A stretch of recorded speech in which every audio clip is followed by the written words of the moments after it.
बिस्मिल्लाहिर्रहमानिर्रहीम। अस्सलाम वालेकुम अज़ीज़ तलबा। कल हमारा लेक्चर था, फर्स्ट लेक्चर। उसमें कुछ बेसिक चीज़ें और बेसिक पॉइंट डिस्कस किए गए थे, जिसमें मैटर की डेफिनेशंस और चंद अक़साम के बारे में हमने डिस्कस किया था।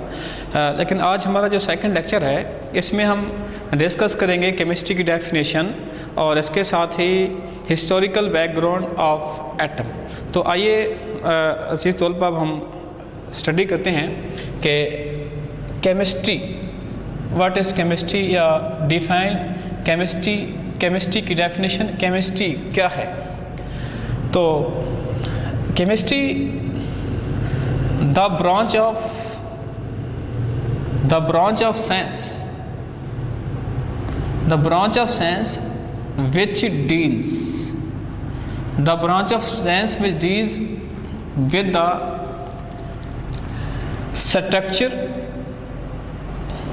structure, composition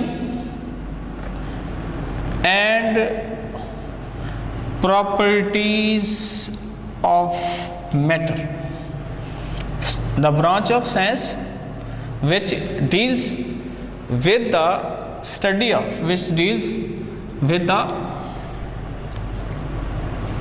study of structure, composition and properties of matter and changes and chemical changes occurring in matter, and laws, और वो असूल, and laws and principle which govern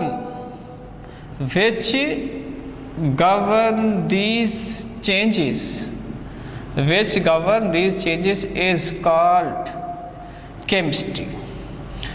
देखिए जी, ये हमारे पास केमिस्ट्री की डेफिनेशन है, जिसमें हमने ये डिस्कस किया है कि the branch of science which deals with structure of matter, composition of matter, properties of matter and chemical changes occurring in matter and the laws and principle, mean असूल और कवानीन, विच गवर्न दीज चेंजेस, जिनके तहत ये तब्दीलियाँ वाक़ई होती हैं, रूनुमा होती हैं, is called chemistry.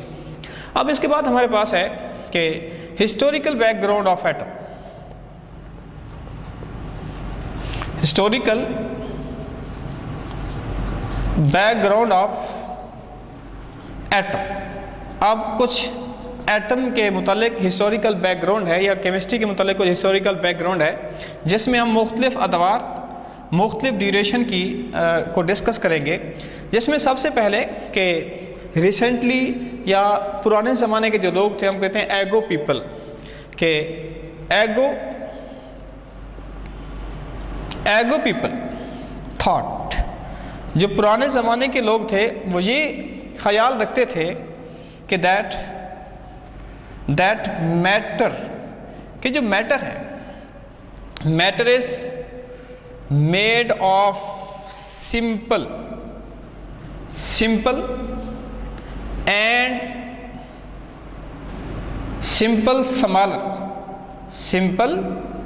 smaller and indivisible particles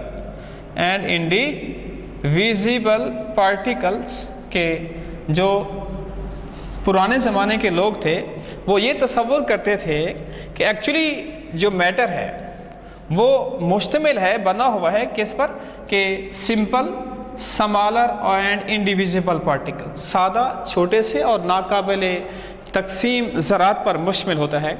और इसके बाद हम डिस्कस करते हैं ग्रीक फिलासफर्स को। ये तो एगो पीपल है, अब हमारे पास है Greek philosopher. Greek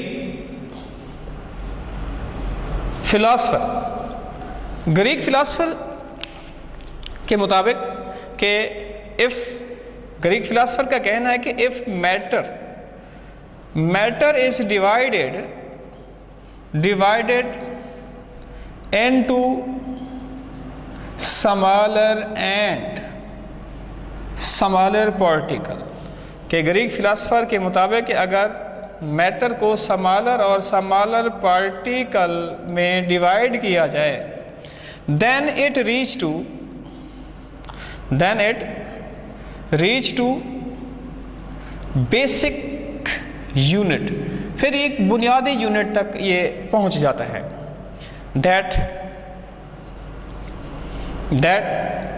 can not be subdivided, जो कि मज़ीद तकसीम नहीं हो सकता। कि ग्रीक फिलासफर के मुताबिक अगर मैटर को हम तकसीम करते जाएं तो एक ऐसे पार्टिकल्स तक पहुंचेंगे, एक ऐसे बेसिक यूनिट, एक ऐसे बुनियादी यूनिट तक पहुंचेंगे जिसको मज़ीद तकसीम नहीं किया जाता। मीन कि वो एक इंडिविजिबल पार्टिकल होता है। This indivisible particle is called atom. अब इसके बाद आगे हम बढ़ते हैं, तो इसके बाद एक और ग्रीक फिलासफर है बाय नेम, जिसका नाम है डेमोक्रिटस। डेमोक्रिटस के 462 370 BC ये ड्यूरेशन है जिस दौरान वो वर्क करते हैं। कि डेमोक्रिटस के मुताबिक, अकॉर्डिंग टू डेमोक्रिटस, कि these indivisible particles called atom, के डेमोक्रिटस ने इन इंडिविजिबल पार्टिकल्स को एटम का नेम दिया। Because according to Democritus, because के atom, word atom derived from Greek word, के एटम को जो लफ्ज़ है एक ग्रीक वर्ड एटमोस से अखज़ है। यानी एटम का जो लफ्ज़ है एक यूनानी लफ्ज़ जिसे एटमोस कहा जाता है, इससे ड्राइव्ड है। और इस एटमोस का मतलब होता है कि एटमोस मीन इंडिविजिबल, के एटमोस का मतलब होता है इंडिविजिबल, मीन के एटमोस एक नाकाबिले तकसीम ज़रे को कहा जाता है, जो कि एक यूनानी लफ्ज़ है। अब इसके बाद हम कुछ जो हमारे पास ग्रीक फिलासफर का दौर था, यानी एक फ़िलासफ़ी से हम साइंस की जानिब मूव कर रहे थे इस दौरान, तो ग्रीक फिलासफर के कुछ ड्रॉबैक्स हैं इस दौरान। क्या ड्रॉबैक्स हैं? ड्रॉबैक्स ऑफ ग्रीक फिलासफर के कुछ ड्रॉबैक्स हैं। एक्चुअली द आइडियाज लिखेंगे, the ideas of Greek philosopher are not based upon the experimental evidence.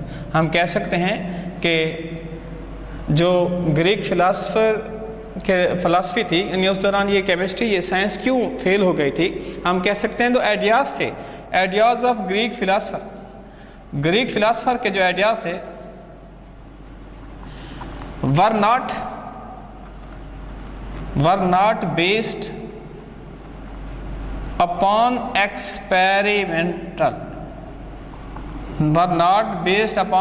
Experimental evidence, के ग्रीक फिलासफर के जो आइडियाज़ थे उनकी बुनियाद तजर्बाती सबूतों पर नहीं रखी गई थी, इसीलिए उस दौर की जो साइंस थी वो तरक्की ना कर सकी। अब इसके बाद हम मूव करेंगे 17वीं सेंचुरी की जानिब। आप देखिए हमारे पास है 17 सेंचुरी वर्क, कि 17 सेंचुरी में क्या वर्क किया गया। 17 सेंचुरी में जो वर्क किया गया कि इन लेट 17 सेंचुरी, के लेट 17 सेंचुरी में quantitative study of 17th century, quantitative study of composition of pure compound या सब्सटेंस लिखेंगे डिस्क्लोज। एक्चुअली 17th सेंचुरी में कुछ कंपाउंड को क्वांटिटेटिवली स्टडी किया गया था, और विकास इस वजह से कि because few elements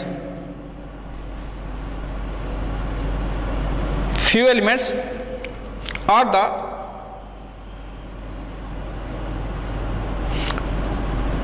components of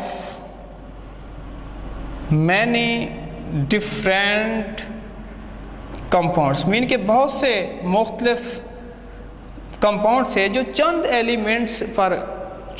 elements पर मुश्तमिल थे या चंद एलिमेंट्स से बने हुए बहुत से कंपाउंड थे।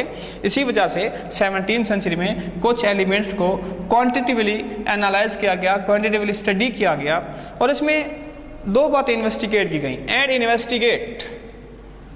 और इसमें ये इन्वेस्टिगेट किया गया, क्या इन्वेस्टिगेट किया गया कि एंड इन्वेस्टिगेट, और इसमें ये तहकीक की गई, क्या तहकीक की गई कि हाउ एलिमेंट्स कंबाइन, कि किस तरह से एलिमेंट्स कंबाइन होते हैं टू फॉर्म कंपाउंड्स, ये किस तरह से एलिमेंट्स कंबाइन होकर कंपाउंड्स बनाते हैं। जैसा कि हम देखते हैं कि कार्बन जो है एक ख़ास अंदाज से ऑक्सीजन के साथ कंबाइन होती है, तो इस तरह से ये कार्बन डाइऑक्साइड गैस बनाती है। तो उस दौरान ये स्टडी किया गया कि आया कि ये कार्बन डाइऑक्साइड गैस जो है या कोई भी कंपाउंड जो है वो किस तरह से बनता है, ये इन्वेस्टिगेट किया गया। और ये इन्वेस्टिगेट किया गया कि how compound is broken, how compound is broken down into its elements, के कंपाउंड्स को उसके एलिमेंट्स में कैसे ब्रेक डाउन किया जाता है, ये भी इन्वेस्टिगेट किया गया। जैसा कि मिसाल पुट करते हैं कि हमारे पास एक कंपाउंड वाटर है, अब वाटर को हम ब्रेक डाउन करते हैं किसी भी तरह से, किसी इलेक्ट्रिसिटी की मदद से या हीट करके, तो ये हाइड्रोजन और ऑक्सीजन में क्या हो जाता है, पानी ब्रेक डाउन हो जाता है। और इस दौरान ये भी इन्वेस्टिगेट किया गया कि ये कंपाउंड को हम उसके एलिमेंट्स में कैसे ब्रेक डाउन कर सकते हैं, या कोई भी कंपाउंड एलिमेंट के कंबाइन होने से किस तरह बनता है। तो यहाँ तक आती है हमारे पास कि स्टडी 17वीं सेंचुरी की। अब इसके बाद हम मूव करेंगे कि जॉन डाल्टन थ्योरी, या कह सकते हैं कि डाल्टन वर्क क्या था। तो इससे पहले कि डाल्टन कौन था और कहाँ का रेजिडेंशियल था, actually John Dalton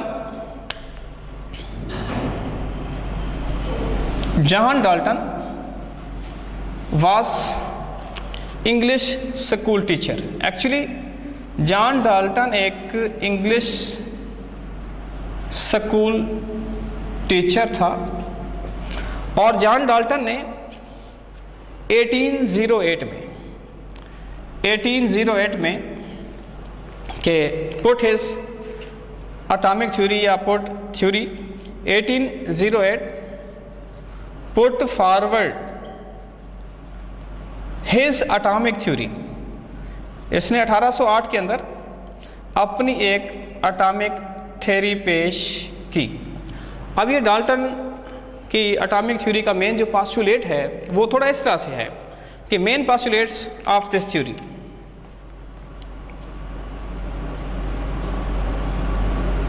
main postulate इस थ्योरी का ये है कि all the matter is composed of atoms of different elements which are differ in their properties, कि जितना भी मादा है वो मुख्तलिफ एलिमेंट्स के एटम्स पर मुश्तमिल होता है और जो कि प्रॉपर्टीज़ में क्या होते हैं, बिल्कुल एक दूसरे से मुख्तलिफ होते हैं। इसे थोड़ा सा हम लिख लेते हैं कि अकॉर्डिंग टू दिस स्टेटमेंट के all the matters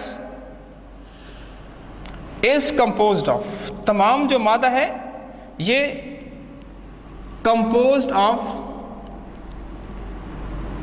atoms of different, के तमाम मादा जो है कि मुख्तलिफ एलिमेंट्स के एटम्स पर मुश्तमिल है, which are differ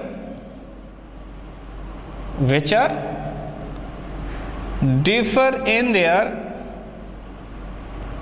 there properties. Mean के जो एलिमेंट्स हैं अपनी खसूसियात में क्या होते हैं, मुख्तलिफ होते हैं। इसमें जो मेन पॉइंट है कि all the matter is composed of atoms of different elements, कि तमाम मादा जो है वो मुख्तलिफ एलिमेंट्स के एटम्स पर मुश्तमिल है, विच आर डिफर, जो कि मुख्तलिफ हैं किस चीज़ में, in their chemical properties, in their properties, कि जो अपनी खसूसियात में बिल्कुल मुख्तलिफ हैं। इसके बाद